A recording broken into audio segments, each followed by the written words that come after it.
Chapter 34. How do you propose to get this thing down the cliffs to the lake? Holt nudged the kayak dubiously with one toe. The narrow craft was nearly 4 meters long, with a light wooden framework covered by oiled linen stretched to drum-skin tautness. He'd seen kayaks before.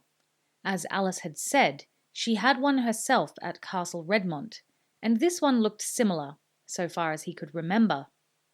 The Kikori had done an excellent job constructing it, under Alice's watchful eye.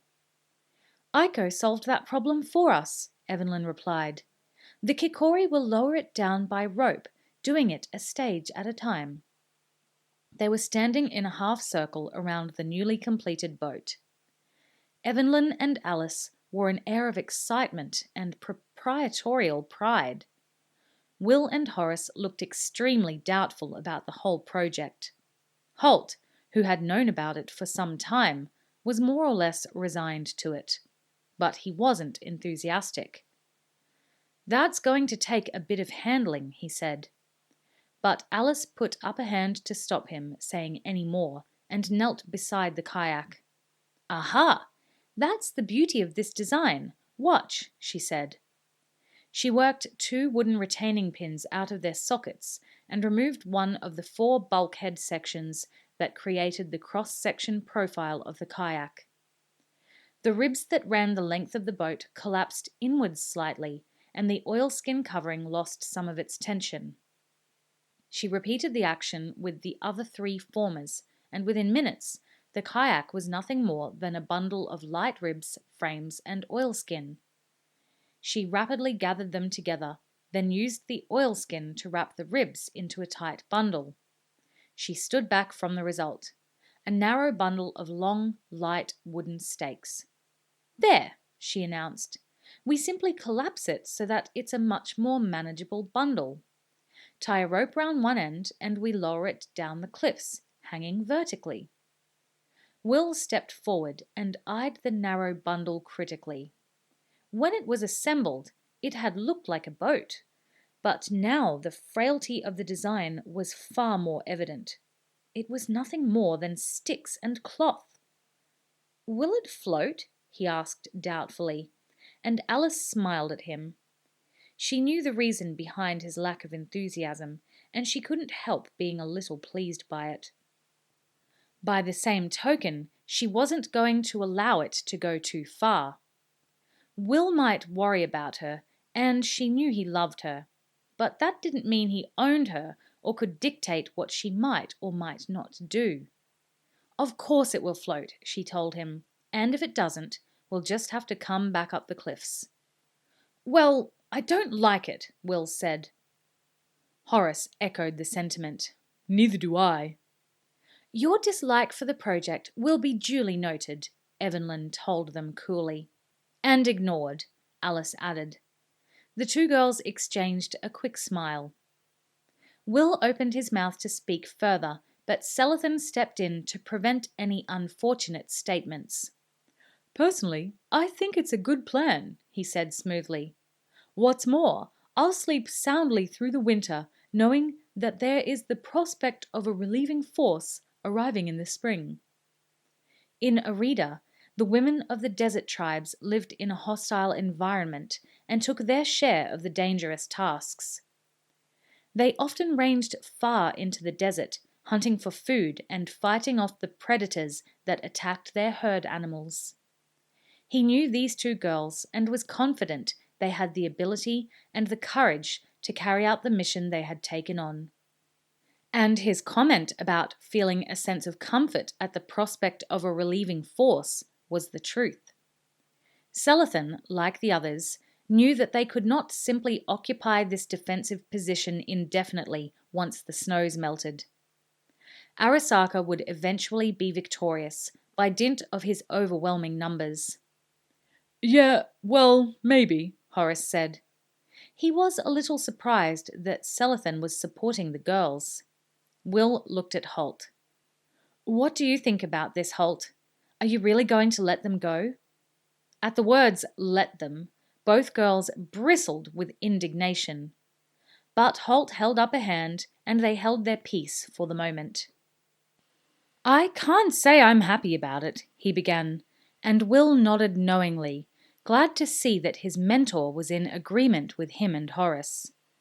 But Holt's next words wiped out any sense of satisfaction he might be feeling. "But I wasn't happy in Arita when you went off searching for Tug," he said. His gaze moved around to include Horace. "Nor when I heard you two had assaulted Castle Mackendor with just 30 men." 33, mumbled Horace. He was beginning to see where Holt was heading. The ranger gave him a withering look. "Oh, pardon me, 33 men. That makes a lot of difference. Look, we live in a dangerous world, and both Evelyn and Alice have decided they want to do more than sit by and watch while we menfolk take care of them. They don't want to be spectators. They're courageous and imaginative and adventurous. That's why you like them. They fit into the world you've chosen for yourselves. If you'd wanted a pair of silly, primping maidens who are good for nothing but gossip and needlepoint, there are plenty of those around, but I doubt they'd interest you." He paused, watching to see if his words had sunk in. Slowly, Will and Horace began to nod agreement with what he'd said. Holt himself had come to terms with all these points many years ago, when he had fallen in love with Lady Pauline. He'd had to accept that she would fulfill the duties of a courier, which would inevitably take her into harm's way. And he had to trust in her ability to look after herself, as she had learned to trust in his. Now, what Selathan says is true. We are going to need help in the spring. We can't simply sit behind the palisade and hope to hold Arasaka off forever. And the only available source of that help lies across the lake, with the Hisanu. Is that right, Lord Shigeru? The Emperor nodded. He had been following the discussion with great interest. The evenings he'd spent talking with Evelyn had shown her to be a young lady of remarkable courage and determination. And she was highly intelligent and articulate, qualities that would be necessary if she were going to carry his request for help to Lord Nimatsu. "Lord Nimatsu has the only viable force that can help us defeat Arasaka," he said. "Then it makes sense for Evelyn and Alice to enlist his aid," Holt finished, eyeing the two young men. "I know all that," Horace replied, "but I can't help feeling—" He got no further. Alice interrupted him. "Stop feeling, Horace, and start thinking. Let's face it, when it comes to straight-out battle, you have an advantage over us. Right or wrong, you men are physically stronger than we are. That's a fact of nature, and physical strength plays a big role in close combat. I could work on my skills with the saber till I was blue in the face. But even if I were as fast and as skilled as you, Horace, you would still be stronger than me. That's the way of things. And I know Evelyn might knock 1 or 2, or even a dozen of the enemy over with her sling. But once they came to close quarters, she'd be in trouble. This is our chance to do something constructive in this war, Evelyn said, taking up the theme. Our chance to contribute. And if we do it, we don't weaken your forces. That's the beauty of Alice's kayak. If we travelled overland, we'd need some of the Kikori to come with us as guides and bodyguard. But on the lake, who can touch us? There was a long silence while Horace and Will digested all of this.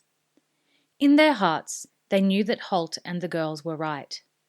The plan was logical and well thought out, even down to the detail that Evelyn had just pointed out. Travelling across the lake, they wouldn't need the services of any of the Kikori. It was just that...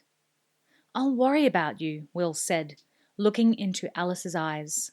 She smiled at him and took his hand in hers. "Well, of course you will. I'd hope you would. Just as I'll worry about you, trapped here with hundreds of Arasaka's men baying for your blood. Just as I worried about you when you were in Hibernia, or in Arida, or on any of your other missions. Of course I worry about you. But I never tried to stop you going, did I? No, Will agreed reluctantly, but Alice held up one finger in warning. Don't dare say this is different, she said, and he closed his mouth hurriedly. Celothan gave vent to a deep chuckle, and they all turned to look at him. A good tactician always knows when to retreat from an untenable position, Will, he said. The young ranger grinned reluctantly. Evelyn turned to Horace. What about you, Horace? Will you worry about me? She said, a smile lurking behind her lips. Horace went red in the face and shuffled his feet. He didn't meet her gaze. Well, yes, of course. And Alice too, of course. Both of you. I'll worry about both of you. Evelyn turned to the others and shrugged. I guess that's all a girl can expect from a strong, silent type like him. I'm glad that's settled, Holt said. Now, down to details. When do you plan to leave? We thought tomorrow, Evelyn said, and Alice nodded assent. Tomorrow? Will and Horace chorused in surprise. All eyes turned to them. I mean, isn't that rushing it a little? Why go so soon? Will added uncertainly. Alice shrugged. Why wait? The weather will only get worse. And the sooner we go, the sooner we'll be back. That's true, I suppose. But tomorrow? So far, they'd been discussing the concept of the girls leaving. But now there was a reality and an immediacy to the whole thing. Holt dropped a hand on his shoulder. Best get used to it, Will. If you're involved with a courier. He paused and then included Evelyn, or a madcap princess. He favoured her with a faint smile so she wouldn't take offence. This is not going to be the last time you see them off on some harebrained scheme. For a moment he studied the two girls. He had to admit to a certain proprietorial feeling about them. Alice was his wife's protégée, and he'd watched her grow into a resourceful and courageous young woman. Will's account of her strength and purpose and her coolness under pressure during the siege of Castle Mackendor had confirmed his favourable opinion of her. As for Evelyn, he'd watched her in action, battling the Temujai riders in Scandia and the Tuolagi bandits in the desert. There was no question of her courage or her ability. They would make a good team, he thought. And if they could overcome the residual jealousy that still existed between them, they would be formidable. Perhaps this trip would help them do that. I'll compose a letter for you to take to Lord Nematsu, Shigeru said to Evelyn. And tonight I'll ask my servants to prepare a suitable farewell meal for you both. Sounds good, Evelyn said cheerfully. What will we be having? Shigeru smiled at her. The same hard rations we have every night, he said, but tonight the table setting will be exquisite. Holt looked around the group, satisfied that the matter had been settled, and that Horace and Will realized the need for the girls to contribute to the campaign, and the value in their doing so. But there was something else that had been on his mind for some time now. He caught Celothan's gaze. The Aridi saw the challenge in the ranger's eye and smiled, knowing what was coming. Tomorrow it is then, Holt said. But before Alice and Evelyn leave, I think we'd all like to see what Celothan and Will have been up to these past weeks.